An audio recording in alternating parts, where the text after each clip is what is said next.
Hello and welcome back to my channel. Today I'm going to read 5 texts that is assigned from my lecturer for intensive reading subject. But before that, I would like to introduce myself. My name is Irani Medisa Natania and I'm from English Language Education Program. And let's check it out. The first text. Organic refers to the way farmers grow and process their produce.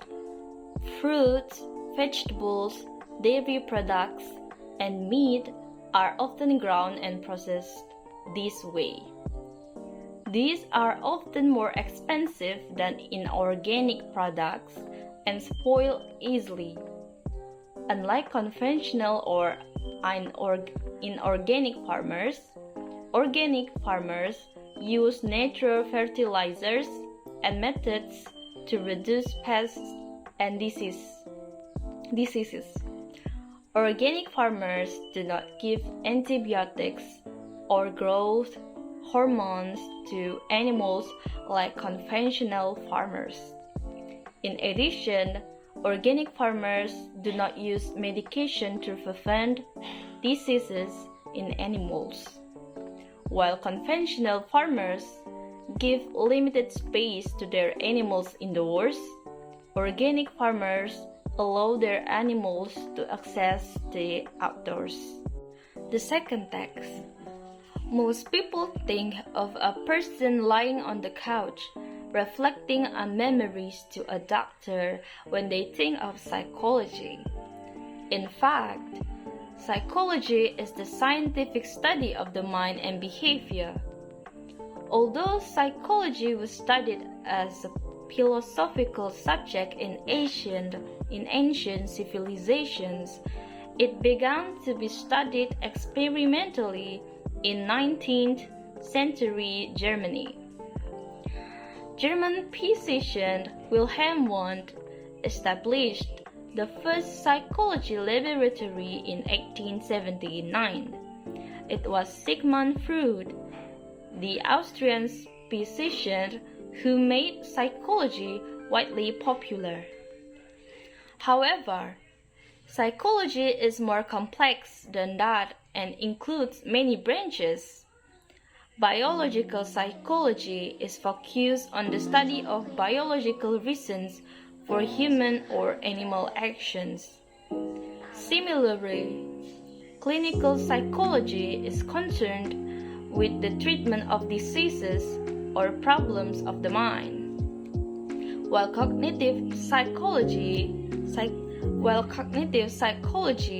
is about the mental processes or thoughts. Behavioral psychology is mostly about the study of behavior. Another interesting branch of psychology is the comparative one. It is mostly limited to the study of animal behavior and mental life. Developmental psychology seeks to understand how people change their behavior as they age.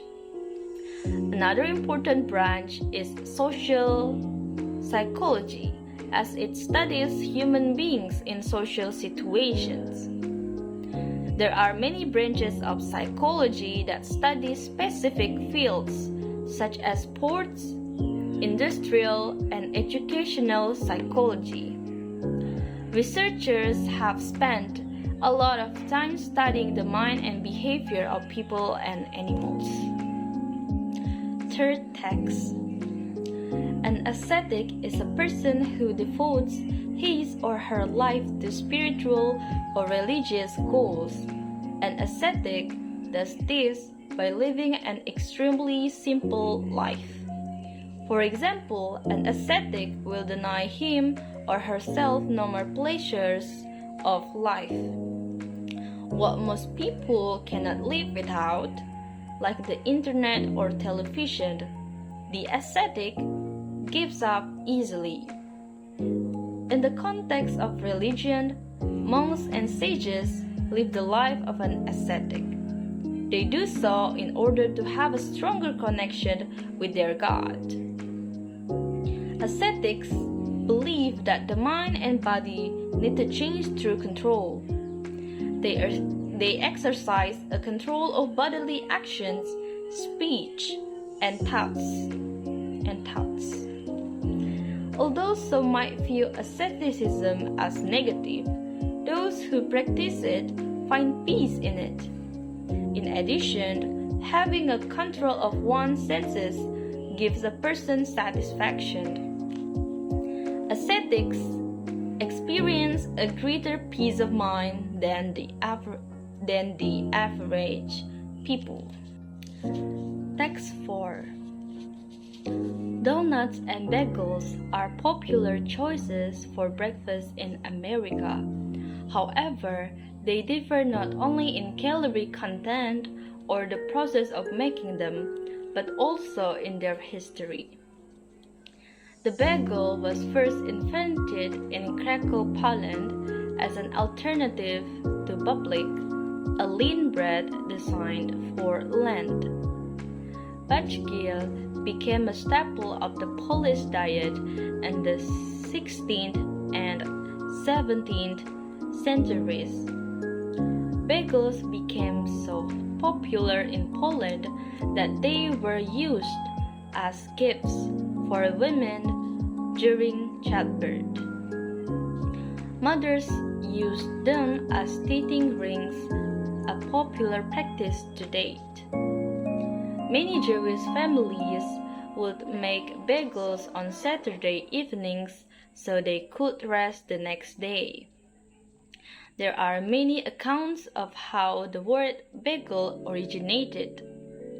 One of them is that the word comes from the Yiddish bagel. When bagels made their way to Russia, where they were known as bubliki, they were sold on strings.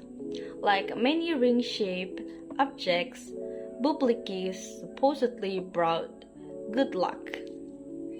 They were brought to the United States by Jewish immigrants from Eastern Europe.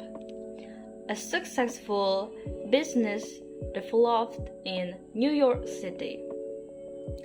The bagel only came to be widely used all over America in the last quarter of the 20th century. A Canadian-born astronaut, Gregory Kamitov, even took a batch of bagels into space in 2008. The history of donuts is a little unusual. It is believed that a cow in colonial times kicked over a pot of oil onto a mixture of pastry. This was a tasty mistake as it helped people develop donuts. Prior to the Revolutionary War, these were known as oliekoeks, Dutch for oily cakes. This was a time when Manhattan was under control of the Dutch. During the First World War, donuts were the symbol of home for the soldiers in France. Female Salvation Army workers who took these treats to the homesick soldiers were known as donut girls. The boys who waited eagerly for the donuts were known as doughboys. After World War I ended, Adolf Levitt, a Russian refugee, invented the first donut machine in 1920 in New York City. While donuts were declared the hit food of the century in 1933, Chichago's World Affair, they continued to be a favorite treat for Americans. Once again, as American soldiers fought in World War II, donut dollies who replaced donut girls brought the soldiers donuts. Today, it is the favorite food of Barack Obama, the 44th President of the US. The fifth text. Nationalism refers to the feelings of devotion and loyalty to one's own nation. It reflects the national spirit. One may understand it as a form of patriotism. When a country and its people express a desire for the progress or independence of their country, they show nationalism. Often, nationalism is reflected in the principles and actions of a nation. For example, the people of a country may be mostly concerned with its benefit. Sometimes, they seem to neglect how their actions may affect other nations. If taken to an extreme degree, nationalism can have negative results. During World War II, Germany's extreme nationalism had many negative results. Under Hitler's leadership, the German nationalists exterminated millions of people. It was then believed that these people did not fit into the idea of a superior German race. Nationalism is also the idea of a country based on its arts, history, and ambitions. The folk stories, idioms, songs, and beloved books of a nation show outsiders a picture of it. Thus, the idea of a country based on the people's love for it reflects nationalism. So I've read all the 5 texts, and before I close this video, I want to say thank you so much for watching, and hopefully we can meet again in the next video. I'm Irani Medisa Natania, and goodbye!